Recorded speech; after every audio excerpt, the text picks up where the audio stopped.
Le milieu des 60s fut l'âge d'or des muscle cars américaines, c'est-à-dire des voitures de série hyper puissantes.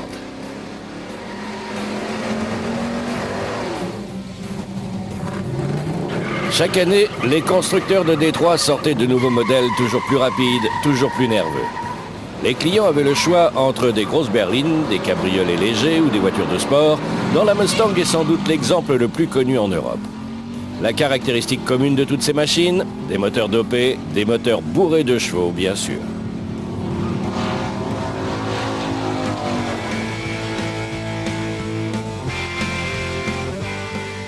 La Chevrolet Camaro constitue la réponse au succès foudroyant de la Ford Mustang. Ford avait pris une avance fantastique dans le domaine des coupés sportifs. Quand la première Camaro est sortie, en 67, Ford avait déjà vendu plus d'1 million de Mustang. Chevrolet devait donc se démener pour les rattraper vite fait. Côté style, la Camaro est tout à fait dans l'esprit de l'époque. Capot long, arrière court, avec 2 places ridicules à l'arrière et un coffret tout juste assez grand pour y longer une brosse à dents à manche court. Bref, la voiture idéale pour un célibataire. Par contre, sous le capot, la petite Camaro peut accueillir un grand nombre de chevaux.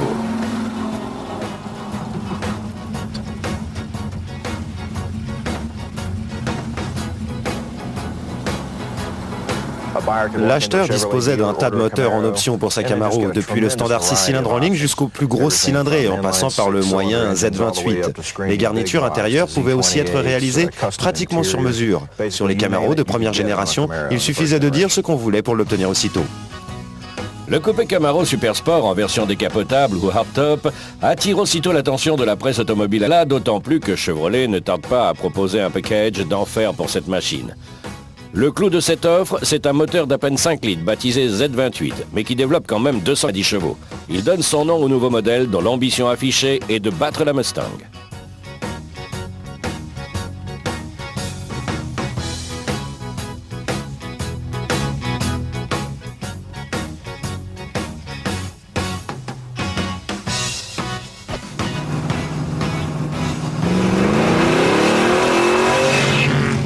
Le comportement de la Z28 ressemble davantage à celui d'une voiture de course qu'à celui d'une voiture de sport. Juste ce qu'il faut pour courir après les Mustangs qui, à cette époque, dominaient le circuit Trans-Am.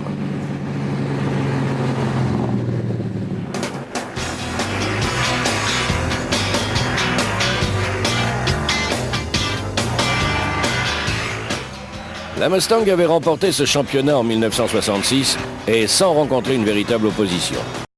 Mais en 67, les nouvelles Z28 des écuries Roger Penske et Mark Donahue entrent dans la danse et remportent d'emblée les 3 premières épreuves. Finalement, Mustang conserve son titre, mais de justesse. Cette fois, il y a de la concurrence en vue.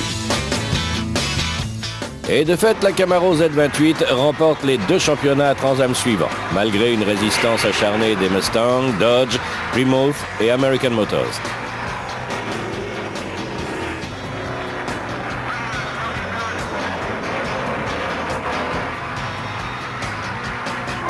Et bien entendu, ces succès séduisent le grand public. Les amateurs de muscle cars sont ravis de trouver une voiture qui fait à peine 2 dixièmes de seconde de plus qu'une SS 396 et coûte à peine quelques dollars de plus qu'une SS 350. Et en prime, elle vire aussi facilement qu'une Corvette. C'est une petite voiture très saine, dans un créneau où les très gros cubes étaient la norme. C'est une sorte de retour en arrière vers les blocs moteurs de taille raisonnable mais très sophistiquée et qui tournaient très fort. 30 et quelques années plus tard, la Camaro Z28 est toujours une voiture performante. Avec la Corvette, la Chevy Nova à moteur haute performance de 5,4 litres et la Corvair, c'est même l'un des rares modèles de la General Motors qui n'ait pas été conçu pour les familles américaines moyennes.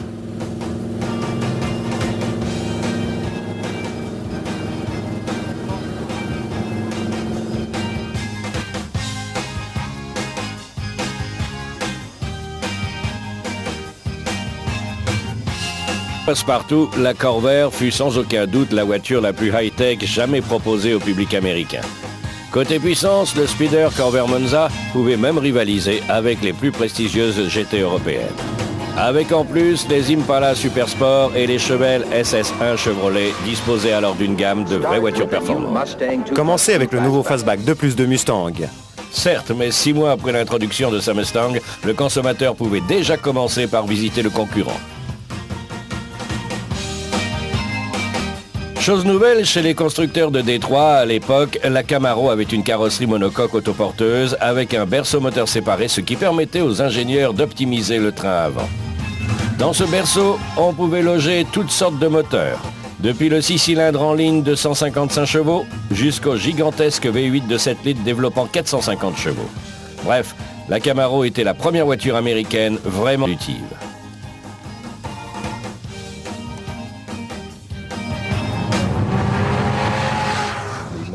Les caractéristiques les plus remarquables de son style, comme les béquets et les prises d'air, ont été mises au point par Chevrolet Engineering pour la course automobile. En fait, il s'agit là d'un cas où tous ces éléments proviennent vraiment des bureaux d'études, dans le but d'améliorer les performances.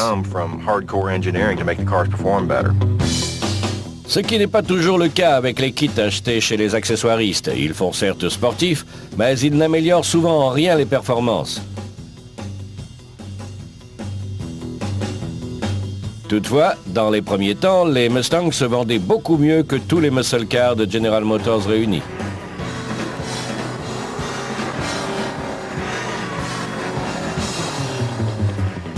Chez Chevrolet, les gens du marketing sont persuadés que quelques victoires en Trans Am stimuleraient les ventes. Le message est transmis aux ingénieurs, mettez au point une Camaro qui sera autorisée sur route et compétitive dans les courses Trans Am. Hélas, les grands patrons de General Motors mettent leur veto. Une voiture d'usine en compétition, c'est politiquement incorrect à leurs yeux. En tant qu'entreprise, General Motors n'était pas impliquée dans la compétition. En conséquence, toutes les mises au point effectuées sur ces voitures, et elles ont nécessité un énorme travail de développement, ont été réalisées plus ou moins clandestinement. Mais qu'on ne s'y trompe pas, l'idée c'était de construire une machine aussi rapide que possible et de battre Ford sur les circuits de compétition. La Camaro étant très légère, pour une voiture américaine 100 ans, le petit moteur de 5 litres pouvait servir comme base de travail. Avec un rapport course à l'ésage de 10-16 sur 7,62, c'était déjà pour l'époque un moteur super carré. Chevrolet l'a alors donné de pistons TRW, de bielles en acier forgé, d'un arbre à cam spécialement profilé, de poussoirs surdimensionnés, d'un carbu Holley 780, d'un collecteur d'admission en alu et du bloc culasse de la Corvette avec des soupapes d'admission d'un diamètre de 5,1. Officiellement, il développait 290 chevaux à 5800 tours minute. Chevrolet donnait son moteur de 5 litres pour un 290 chevaux, mais si on lui offrait un échappement libre, un arbre à cam spécial compétition et quelques autres bricoles, il développait en fait 450 ou 460 chevaux. Les véritables aficionados appréciaient un système de prise d'air qui partait de la base du pare-brise pour aboutir au filtre du carbu. En 63, dans le cadre de test pour le programme Impala, le département Engineering de Chevrolet a beaucoup travaillé pour optimiser l'arrivée d'air frais dans le moteur et pour savoir quel serait le résultat en termes de performance. En fait, ils ont découvert que chaque fois qu'ils abaissaient la température de l'air de 10 degrés, on avait 1% de puissance supplémentaire. Tout ce package haute performance était disponible pour 358 $, qui s'ajoutait aux 400 d'options inévitables si on voulait avoir autre chose que le poussif 6 cylindres en ligne sous le capot. À cela, il convenait d'ajouter une bonne boîte manuelle ou une automatique M21 avec 4 rapports étagés serrés, une direction assistée pas trop démultipliée et 4 freins à disque au lieu de 2 tambours à l'arrière. Malgré tout, compte tenu de ses performances, la Camaro restait l'affaire du siècle. Les premières Camaro Z28 sortent des chaînes en décembre 66. À la fin de l'année suivante, 602 ont été fabriquées. Officiellement, tout le monde pouvait en acheter une. Mais en réalité, seules les écuries de course en touchaient une, ce qui était somme toute assez raisonnable.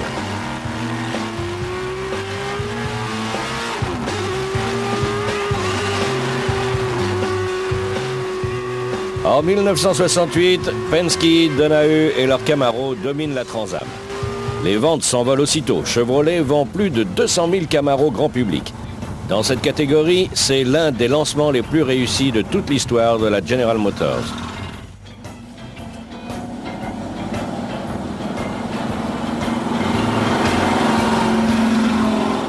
Les quelques petits problèmes de tenue de route observés sur les premiers modèles sont vite corrigés.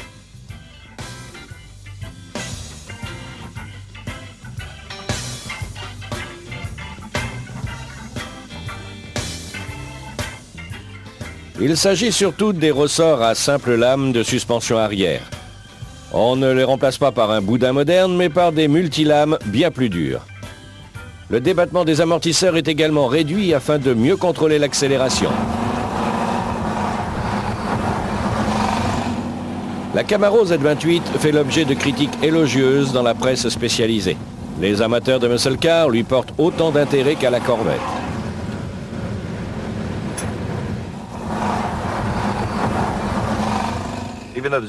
Même si elle avait d'abord été conçue pour courir sur les circuits routiers de la SCCA Trans-Am, les Camaro Z28 se sont révélés comme de très bonnes voitures grand public, sans doute parce que l'usine avait consacré beaucoup de temps et d'efforts à leur mise au point. Et ils ont sorti là une voiture vraiment très sympa. Pour son modèle 68, Chevrolet soigne un peu plus la présentation. On ajoute un badge discret pour bien l'identifier et le béquet arrière est désormais disponible pour tout le monde. À la demande générale, une peinture comprenant 2 grosses bandes noires sur le capot est proposée dans le catalogue. En 67, elle devait faire l'objet d'une commande spéciale. C'est toujours le ronflement rageur du petit moteur de 5 litres qui séduit avant tout la clientèle. La SCCA, l'autorité de régulation des courses Trans-Am, a changé la réglementation en 68. L'emploi de plusieurs carburateurs a été autorisé et Chevrolet a répondu avec ses 2 carburateurs quadruple corps. On les retrouve généralement sur les modèles 69, mais en fait, ils étaient déjà disponibles chez les concessionnaires en 68. Toujours fidèle à son image de marque, Chevrolet ne participe toujours pas à des compétitions automobiles. Ça, c'est officiel, mais dans la réalité, les responsables du département engineering ne dédaignent pas les informations qui leur sont données par les pilotes des écuries privées. Les axes de roue sont renforcés ainsi que les barres de torsion. Pour les pros, Chevrolet propose en option des freins à disque encore mieux ventilés sur les 4 roues. La Camaro dispose ainsi d'une puissance de freinage égale à la Corvette. La réglementation SCCA stipulait que tous les éléments montés sur une voiture de course devaient être disponibles pour le grand public. Pour monsieur tout le monde, c'était super. Tous les arbres à cam spécialement profilés, toutes les tubulures d'échappement sport et de façon plus générale toutes les pièces spéciales mises au point pour le programme Z28. Il les trouvait chez son concessionnaire Chevrolet. Dès que le drapeau vert de la première course du championnat Trans-Am 1968 est abaissé, les Camaro attaquent en force. Et elles ne font pas de cadeaux. Elles s'adjugent 10 manches sur 12, dont 8 d'affilée. Au siège de la General Motors, les dirigeants sont contents. Mais de quoi? Puisqu'on vous dit que Chevrolet ne s'intéresse pas à la compétition automobile. Mais alors, qui a conçu les 2 Z28 qui remportent le championnat NHRA Superstock? Et ces Z28 qui disputent des courses de dragster, d'où viennent-elles?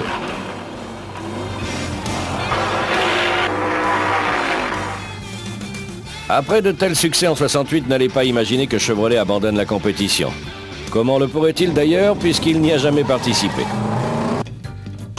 En 67, Chevrolet avait fabriqué 602 Z28. En 68, il en sort 4199. Et Pete Estes, le PDG de ce département de General Motors, prévoit d'en vendre plus de 25 000 en 69.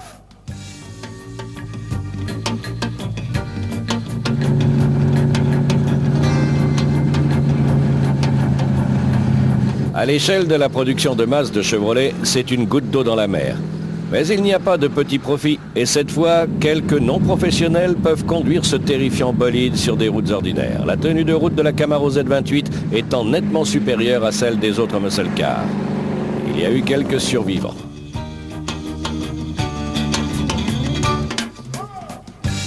En 2 ans seulement, la Z28 a sorti les Ford Mustang des circuits Trans-Am. Et elle a même causé quelques dégâts dans les courses de dragster. Chez Chevrolet, la question se pose désormais, peut-on encore l'améliorer? Et la réponse est oui.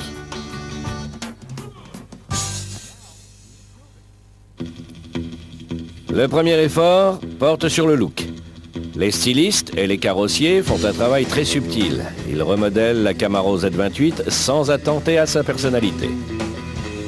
Depuis les bananes des pare-chocs avant jusqu'à la section arrière, tout est discrètement reprofilé. La voiture gagne 5 cm en longueur et 3 en largeur. Le capot est un peu plus pointu, les feux arrière sont plus élégants. 3 packages sont proposés en option. Pour 506 $ de plus, vous avez droit entre autres à un jeu de béquet avant et arrière. Pour 758 $, le concessionnaire vous installe des collecteurs d'échappement surdimensionnés. Avec 959 $, on vous montre les 2 carburateurs quadruple corps des machines de Trans-Am. En fait, tout ce qui est bon est en option sur cette Camaro, y compris la direction assistée, bien utile si vous ne possédez pas des bras de déménageur. Avec de jolies garnitures et un autoradio, on dépasse facilement les 5 000 $, ce qui est une belle somme. Mais quand même, on ne compte pas.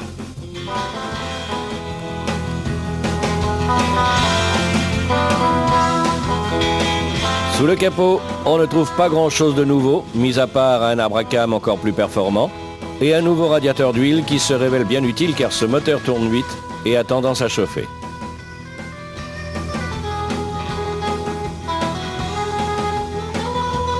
Tous les moteurs de Z28 ont maintenant des vilebrequins plus épais à 4 paliers.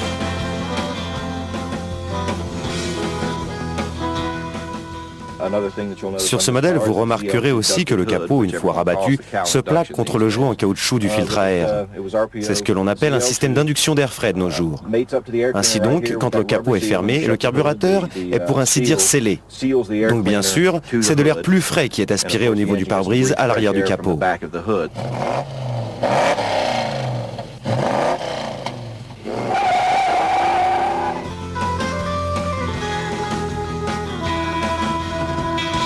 Pour sa 3e année en Trans-Am, la Z28 était sans aucun doute la voiture à battre. Et Ford, qui ne digérait pas la perte de sa suprématie, avait préparé un piège. Limité à 5 litres par la réglementation, son moteur Boss s'est vu doté de tous les accessoires haute performance imaginés par son bureau d'études et disponibles au catalogue. Pilotée par les meilleurs pilotes du circuit, la Boss Mustang 302 est une machine de course redoutable. À la tête de son département compétition, Ford met un véritable pro, Bud Moore, qui vient de la NASCAR. Les 2 Boss Mustang d'usine sont confiés à des pilotes exceptionnels, Gerhard Vollmer et le légendaire Parnelli Jones. Dans ces conditions, les courses Trans-Am ne pouvaient qu'être palpitantes, car le team Penske-Donahue n'était pas le moins du monde disposé à abandonner sa place de numéro 1. En 5 années d'existence, les courses de Trans-Am étaient passées d'un stade artisanal, avec pilotes amateurs et voitures bricolées au fond d'un garage, à une compétition monstre où s'affrontaient les géants de Détroit. Pendant la saison 69, on joue sans arrêt à règlement de compte à hockey corral.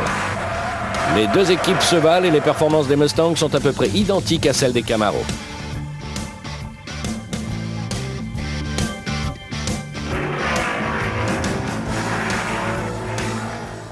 Nous avons été les premiers à utiliser des démontrous pneumatiques fixés d'avance sur les boulons des roues à changer et je n'oublierai jamais, pendant les arrêts au stand, Roger Penske qui nous observait avec une paire de jumelles pour essayer de comprendre comment on changeait de train complet de pneus en, disons, 25 secondes.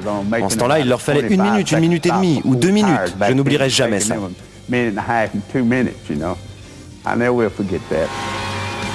Finalement, au terme d'un championnat 69 terriblement disputé, c'est la Camaro Z28 qui remporte encore une fois le titre, mais de très peu face à l'équipe Mustang. Ils avaient les meilleurs circuits et les meilleurs pilotes du monde pour s'exprimer, mais Penske les a sérieusement secoués avec la Camaro. La Camaro Z28 de 69 occupe une place à part dans l'histoire de l'automobile américaine. Il fallait une voiture vraiment extraordinaire pour remplacer le modèle précédent et justement, Chevrolet avait ça dans ses cartons.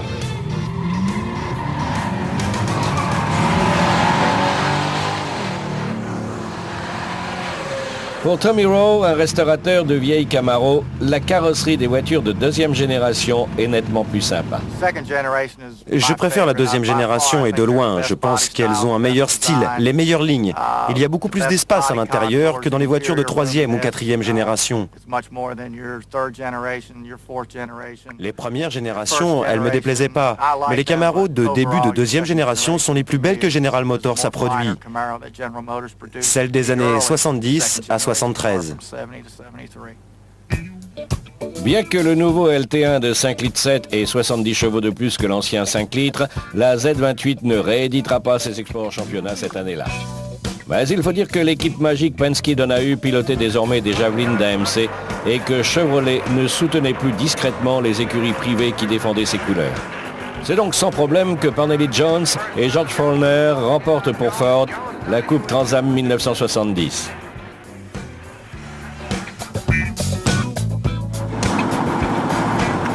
Dans les années 70, le prix du super devient scandaleux en Amérique, près de 2 francs le litre. Et les muscle cars consomment gaillardement leurs 20 litres au 100. Les carburateurs Olay quadruple corps sont passés à la trappe à partir de 72 et la puissance est rapidement tombée à 245 chevaux, ce qui représente une chute dramatique par rapport aux années 70 et 71. En 72, la Camaro délivrait 255 chevaux au banc, mais les pièces détachées utilisées pour le moteur et le train roulant étaient toujours de bonne qualité.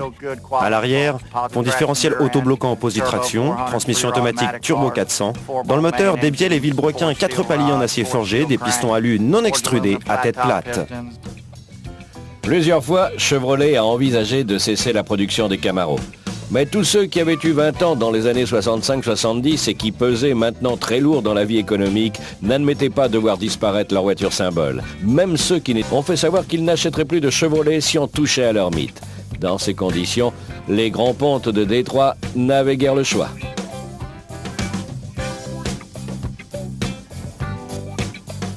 C'est pourquoi la Camaro est toujours bien vivante. En dernière analyse, elle n'est pas très différente de ce qu'elle était 34 ans plus tôt. Elle a toujours un petit moteur, aux normes américaines s'entend, tout à fait rageur, et à condition de savoir la faire part de l'arrière, elle vire toujours dans un mouchoir de poche. Certes, on est loin de la puissance brute de naguère, mais c'est le cas de toutes les voitures américaines actuelles. Et finalement, la Camaro est encore en mesure de montrer ses feux arrière à tous ceux qui circulent sur les routes des États-Unis aujourd'hui.